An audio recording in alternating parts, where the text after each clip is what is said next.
Couple hours away from tip-off here at the Richmond Coliseum. It's for the 2012 CAA Men's Basketball Championship. Drexel VCU here with Mike Litos from CAHoops.com. Mike, you predicted this championship final. What do you see the outcome tonight? Well, I'll tell you what, we tend to fall back on cliches, especially the coaches this time of year. But really what we're talking about tonight, Bobby, is defense is going to win championships. Of course, everybody knows about Bruiser Flint and his jersey thread counting defense, VCU and their havoc style. And that's what it's going to come down to, really, is a battle of tempo, a battle of wills, a battle of pace. Drexel is going to want to slow the ball game down. VCU is going to want to replicate the first 8 minutes of the George Mason game yesterday, get the tempo going. You know, VCU, Bobby, 21-0 when they score 65 points this year, a conference record 353 steals. So the more action they can get going, the live ball turnovers, getting the crowd into it, turning it into a more fan-friendly Donnybrook is going to be what they want. Bruiser Flint wants to turn it into a rock fight. You know, our rock fighter of the week has got to be Calvin Hicks, the little guy from Drexel. Been screaming defense at his Dragons all weekend long.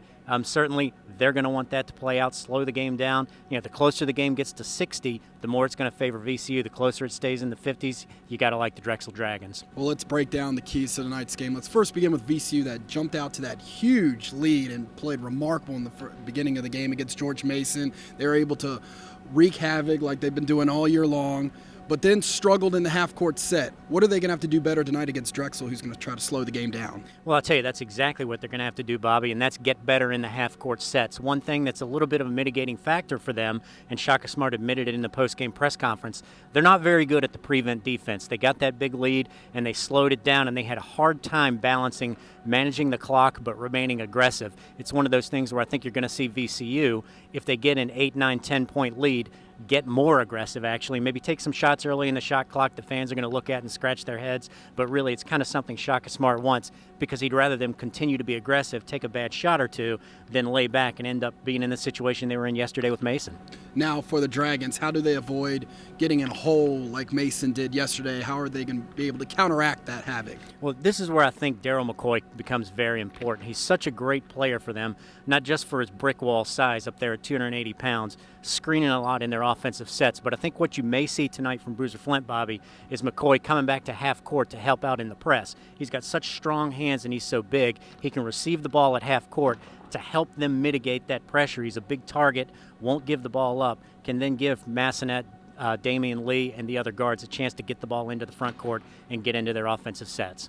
Now looking at these two teams, Mike, let's go with VCU first. Who's the unsung hero tonight for the Rams? Well, I'll tell you what, the sung hero is probably going to be Darius Theus. He and Franz Massanet, the point guard for Drexel, really the two best point guards in the conference. Massanet, with the ability to score and pass, probably has more talent.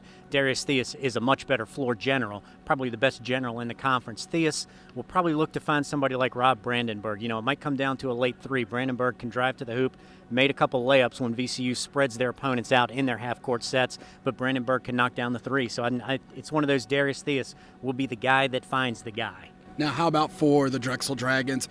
Who's going to be that player tonight that's going to step up for them to get over the hump? Well, I think very similarly, I think you have to look at freshman Damian Lee and his ability to knock down the three as well as drive. Very similar player to Rob Brandenburg. You know, he struggled a little bit last night with his confidence. His teammates were on him a little bit, but he still played aggressive. He didn't play like a freshman. That kid's got all CAA written all over him for the next 3 years.